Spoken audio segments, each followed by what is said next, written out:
Salut les gâtés, bienvenue sur cette nouvelle vidéo où on va parler un petit peu purification. J'ai déjà fait ce genre de vidéo mais on me pose encore des questions dessus donc et puis j'ai évolué donc voilà, je vais faire une petite vidéo update où on va se remettre à jour ou du moins je vais vous exposer mes nouveaux ressentis concernant les purifications.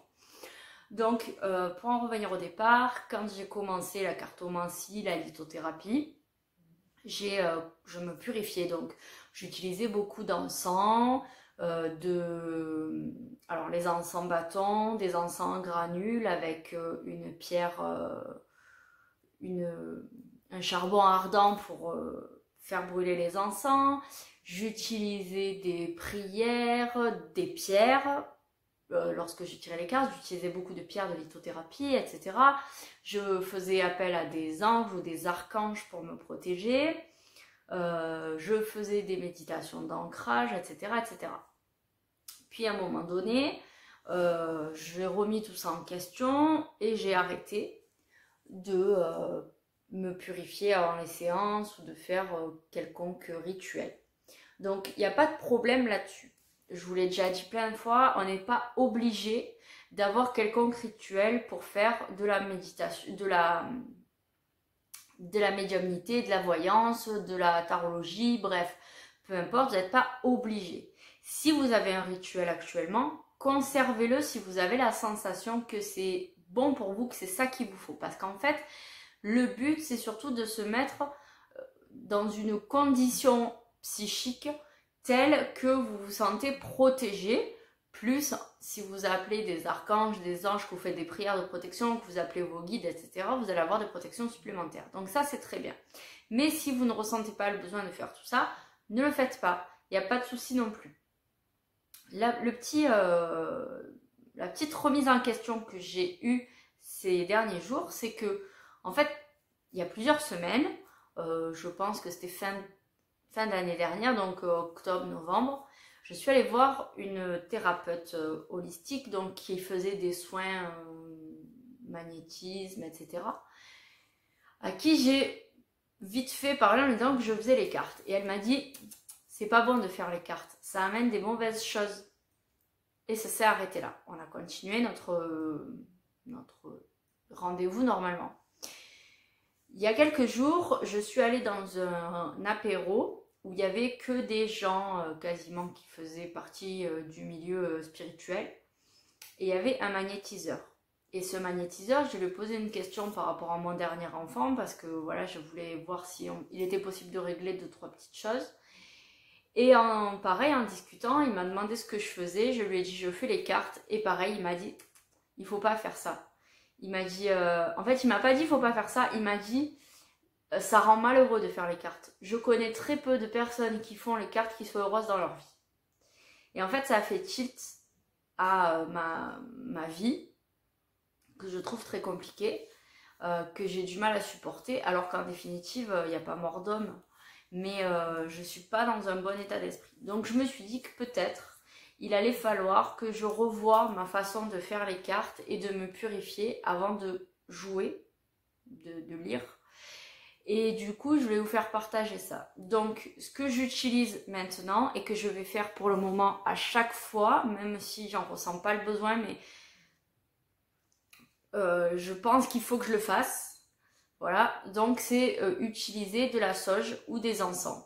Les encens, je les utilise pourquoi? Parce que j'en ai plein de mon ancienne ritualisation que j'ai conservée.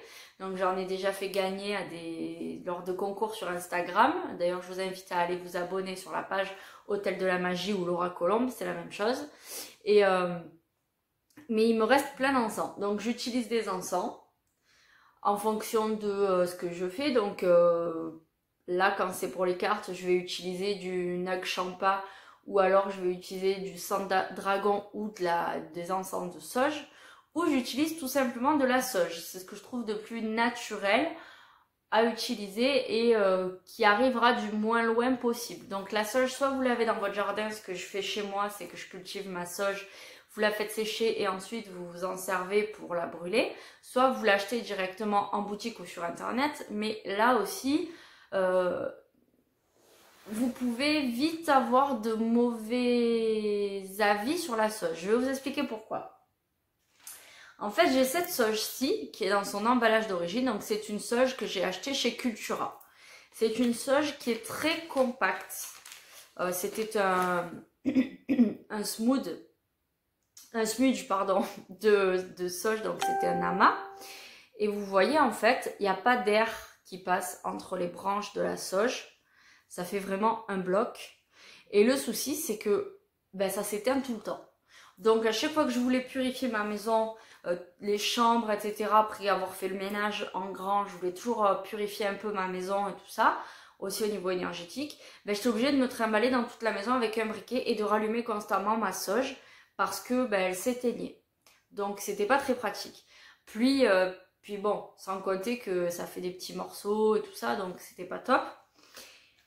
Quand je voulais utiliser des bâtons d'encens comme ça, le bâton d'encens c'est pareil. Le problème c'est que la combustion va être très rapide au fur et à mesure où vous allez faire des mouvements. En fait, ça va accélérer la combustion et vous avez des cendres qui tombent. Enfin, moi, ça, pour faire de la purification dans des pièces en bougeant, je trouvais pas ça très pratique. Il y a quelques jours, j'ai eu un contact avec un site internet qui s'appelle Vibratis et qui m'a proposé de tester leur sauge. Donc j'ai reçu 3 smudges de sauge et j'ai été super agréablement surprise parce que alors moi, comme je vous dis, j'aime pas utiliser les smudges entiers avec la ficelle, je préfère les détacher et prendre des petits morceaux. Et en fait, le truc c'est que cette sauge, elle est hyper aérée. Du coup, elle brûle super bien. J'ai pas besoin de me trimballer avec le briquet pour la rallumer. Elle brûle très très bien, elle sent très très bon. Et vraiment, elle est topissime. Donc du coup, j'utilise ça maintenant pour purifier mes cartes. Alors, la purification, ça va passer par pas que la fumigation, d'accord? Vous pouvez utiliser des prières. Donc, si vous êtes croyant, que vous soyez catholique, que vous soyez musulman ou juif, même si je sais que généralement les juifs, même les musulmans, mais plus les juifs, j'ai l'impression, ne font pas de voyance parce que je sais que c'est péché dans leur religion, mais même je pense dans la religion catholique, en réalité c'est péché. Bref, mais quelle que soit votre religion, vous aurez des prières si vous voulez pour vous protéger. Donc vous pouvez utiliser des prières religieuses. Vous pouvez utiliser des prières inventées, d'accord? Donc selon l'inspiration du moment, vous faites votre prière en disant voilà, j'invoque tel saint, tel ange, mon ange gardien, mon guide autour de moi, je veux que tu m'aides à me protéger pour ce tirage de cartes, etc. Donc il n'y a pas de souci. Vous pouvez utiliser des pierres. Donc des pierres de protection, ça va être plutôt les pierres noires pour la protection. Et après, si vous voulez, bon ça c'est un peu différent, vous aider à mieux vous ancrer, à mieux capter les messages et tout ça, vous allez pouvoir utiliser d'autres pierres. Mais pour la protection, ça va être surtout les pierres noires. Vous pouvez utiliser donc des encens ou des benjoins ou de la sauge, etc. pure. Vous pouvez utiliser toutes ces techniques. Vous pouvez utiliser des invocations, donc c'est pas des prières. Les invocations, c'est appeler un guide ou un ange pour qu'il vienne sur place vous protéger, d'accord? Vous pouvez faire de la visualisation, donc imaginez autour de vous une bulle protectrice que rien ne peut transpercer et donc qui vous protège. Vous pouvez vous connecter à la source et vous ancrer. Vous pouvez faire tout ce que vous voulez du moment que vous avez vraiment cette sensation que vous êtes tranquille durant votre tirage. Et ce que je vous conseille aussi, c'est de purifier vos cartes. Donc quand vous jouez, quand vous faites vos tirages, vous purifiez vous essayez de vous ancrer et vous prenez votre jeu et je suis vraiment désolée pour les chiens, et vous passez votre jeu au-dessus de votre fumée, quelle qu'elle soit, ou vous invoquez votre ange, votre gardien pour qu'il protège et qu'il vous assiste durant le jeu. Vous faites des rituels comme par exemple taper sur vos cartes 3 fois pour imaginer que tout le négatif s'en va, vous le rechargez. Voilà, ça peut être plein de choses. Vous pouvez utiliser un pendule aussi. Vous pouvez utiliser votre pendule pour décharger votre jeu du négatif du tirage précédent et le recharger pour du positif pour avoir de bonnes réponses. Donc ça peut être vraiment ce que vous voulez. Mais ce que je vous conseille, c'est si vous faites les cartes à d'autres personnes, entre chaque personne, de vous purifier votre jeu pour éviter de garder toutes ces énergies négatives qui peuvent arriver, toutes ces entités qui pourraient se présenter. Je dis bien qui pourraient, ça n'arrive pas toujours, mais ça peut arriver. Donc voilà, c'est pour ça qu'on se protège. Et voilà, utiliser des huiles essentielles aussi. Donc vous avez vraiment plein de méthodes. Faire peut-être des rituels même très cartésiens. Je sais pas, par exemple, poser ça là, et puis mettre votre jeu comme ça. Voilà, vous savez que quand vous faites ça, vous êtes OK mentalement pour commencer votre tirage. Voilà, ça peut être tout ce genre de méthodes. Je vous conseille aussi très régulièrement, voire tous les jours, de vous purifier, même si vous ne faites pas les cartes, même si vous ne faites pas de pendule, même si voilà, vous n'avez pas eu de pratique spirituelle récente, de quand même tous les jours essayer de vous purifier. Ça peut être du coup plus par visualisation ou par petites actions quotidiennes très simples à mettre en place, comme par exemple lors de votre douche, de passer votre corps entier sous l'eau en commençant par la tête et en descendant, en immergeant bien tout votre corps et en imaginant que l'eau vous nettoie de tout le négatif et qu'elle emporte avec elle tout ça loin de vous. Et bien sûr, ce qui est important, c'est de mettre aussi l'intention de se purifier et que ces énergies négatives soient transmutées en énergie positive, parce que l'eau va s'évacuer généralement dans les égouts et toute cette négativité, elle va voyager dans les conduits et du coup elle va se refiler à d'autres. Donc pensez au microbiote qui est dans les égouts, pensez que l'eau bien souvent finit à la mer, donc tout ça se déverse. Donc mettez l'intention que ce soit transmuté par l'eau et par la terre, de façon à ce que cette énergie négative ne pollue personne ou rien d'autre, d'accord? C'est important.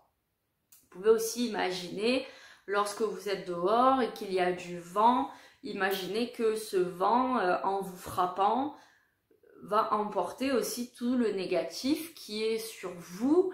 Et pareil, demandez à ce qu'il soit transmuté en positif pour pas qu'il prenne avec lui toute votre négativité et qu'il aille la mener plus loin.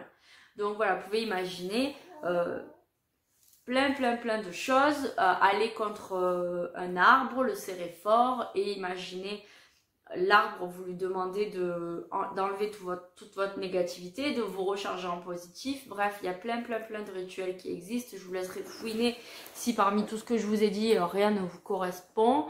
Voilà. Donc écoutez, j'espère que ça vous aura plu, que vous aurez peut-être appris des choses ou compris des choses. Si vous avez des techniques que je n'utilise pas ou que vous avez des prières particulières, pas forcément religieuses, hein, je préférerais des prières un peu neutres à partager, partagez-les en commentaire pour le reste de la communauté, parce qu'on est là pour partager, ça peut toujours intéresser du monde, et moi la première. Voilà, racontez-moi un petit peu vos rituels, partageons ensemble. Je vous fais de gros bisous et je vous dis à très bientôt pour une nouvelle vidéo.